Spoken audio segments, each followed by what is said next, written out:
The void of space was not silent. It looked silent, endless black scattered with distant stars. But between two massive structures, tension crackled like an unseen storm. On one side hovered the human galactic command ship, Aegis Prime, a colossal metallic fortress stretching miles wide. Its surface shimmered with defensive shields, layered like glass over steel. Weapon arrays rotated slowly, tracking targets that had not yet been fired upon. On the opposite side floated something far more unsettling: the alien vessel. It did not look engineered. It looked grown.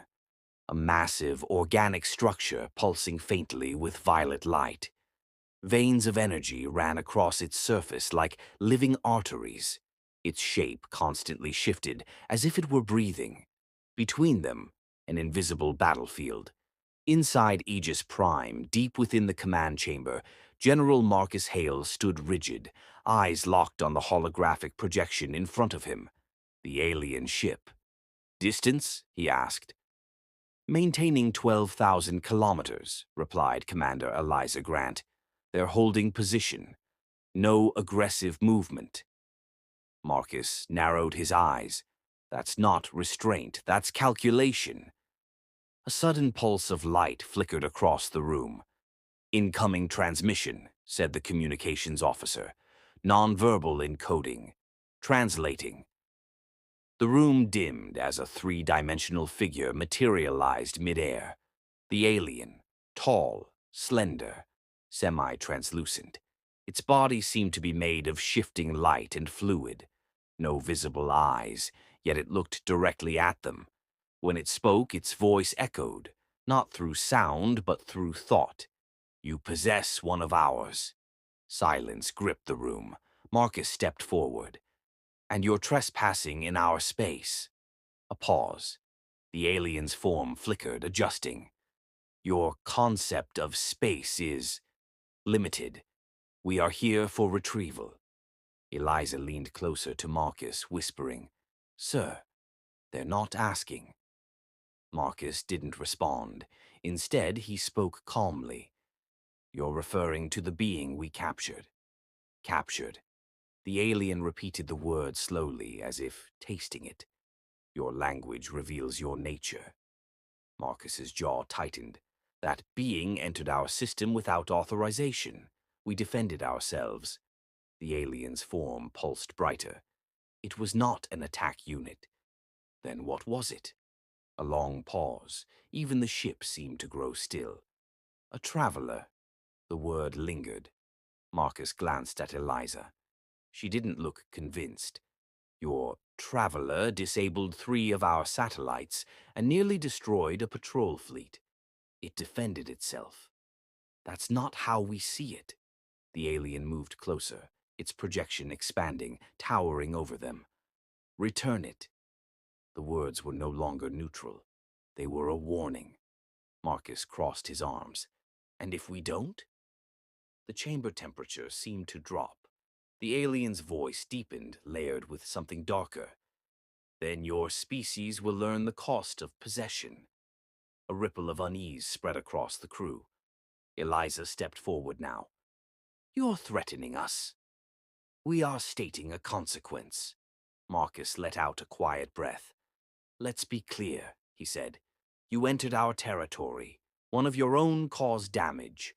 We responded. Now you show up with a warship and expect us to just hand it back?" The alien's form began to fracture slightly, like light breaking through water. "You misunderstand scale." Every screen in the command room suddenly flickered. New signals appeared. Dozens. No, hundreds. Ships, far beyond the visible range. Marcus's eyes widened slightly, but he controlled it.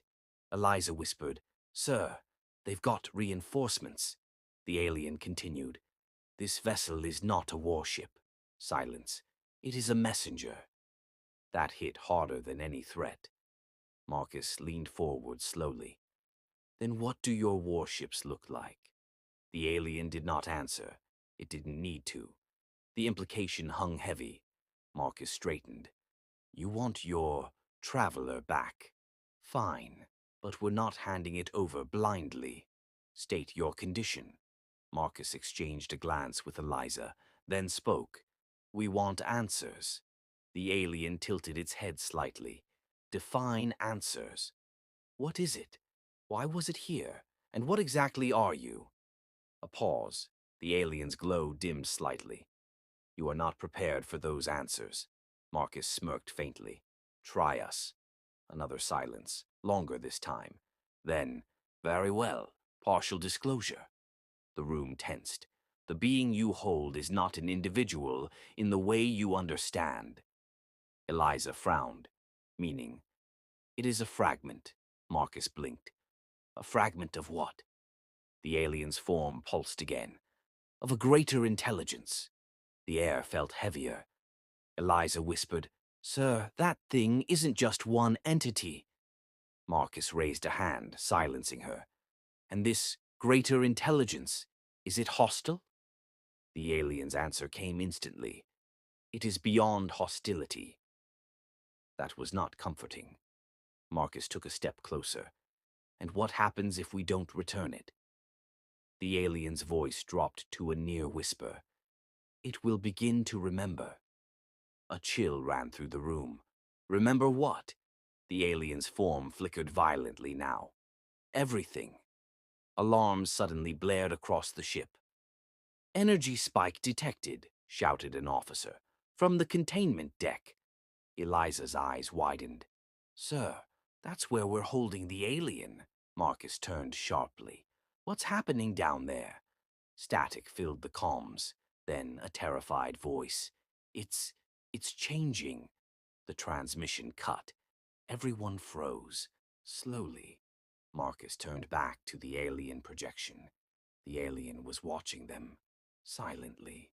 Then it spoke. You are out of time. Red lights flooded the command deck as alarms screamed through every corridor of Aegis Prime. Marcus didn't hesitate. Containment team, status report! Nothing. Only static. Eliza slammed her hand on the console. Patch me through any channel, audio, visual, anything! A flicker. Then a distorted feed appeared. The containment chamber. Or what used to be one. The walls, once reinforced titanium, were now warped, as if softened. Pulses of strange light rippled across the room. And in the center, the alien. No longer restrained, no longer small. It had grown. Its form expanded, branching outward like fractals, splitting and reforming at impossible angles. It wasn't just changing, it was evolving. Marcus whispered, What the hell is that? Behind him, the projection of the alien envoy remained, watching. It is remembering. Eliza spun around. You knew this would happen! We warned you. Marcus clenched his fists. Shut it down, now! You cannot. That answer hit like a hammer. Then help us contain it! The alien paused. For the first time, it seemed uncertain. Containment is no longer possible. The room fell silent. On screen, the entity inside the chamber pulsed violently. Then, it moved. Not physically, it shifted. And suddenly, it wasn't just in the chamber. Every screen flickered. Every system glitched. It was spreading. Eliza gasped. Sir, it's inside the ship's network. No, not the network. Something deeper. Marcus snapped. Cut all systems. Go dark. Already trying. Nothing's responding. The alien envoy stepped closer again. Its voice now carried urgency. You must release it. Marcus turned, furious. It's already out! Not physically. You must disconnect your hold. Eliza looked confused. What does that even mean? The alien's form pulsed rapidly. You are anchoring it. Marcus froze. What? Your containment methods, your observation, your interaction. You have forced it into your frame of reality. Silence. Eliza whispered, We're keeping it here? Just by observing it? Yes. Marcus shook his head. That's impossible.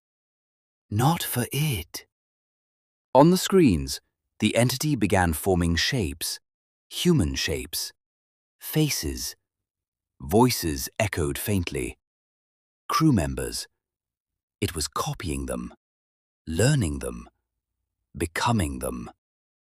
Eliza stepped back, horrified. Sir, it's mimicking us.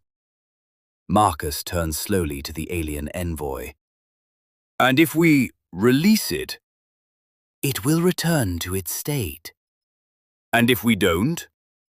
The alien didn't hesitate. It will overwrite yours. That was enough. Marcus took a deep breath.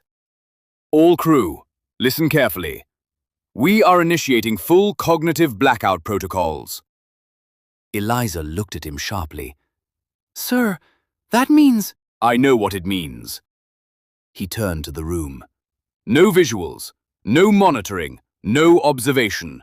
We shut it out completely. Silence. Sir, one officer said quietly, we'd be blind. Marcus nodded. Yes. He looked at the spreading entity on the screen. But so will it. The alien envoy watched closely. For the first time, it seemed impressed.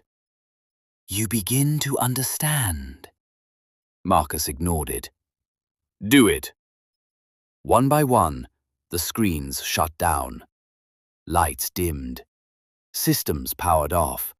The massive ship went dark. Inside the silence, no one could see it anymore. No one could measure it. No one could define it. Minutes passed, or maybe seconds. Time felt strange. Then, a pulse. Not seen, not heard, but felt. Like something vast, slipping away. Systems slowly flickered back online.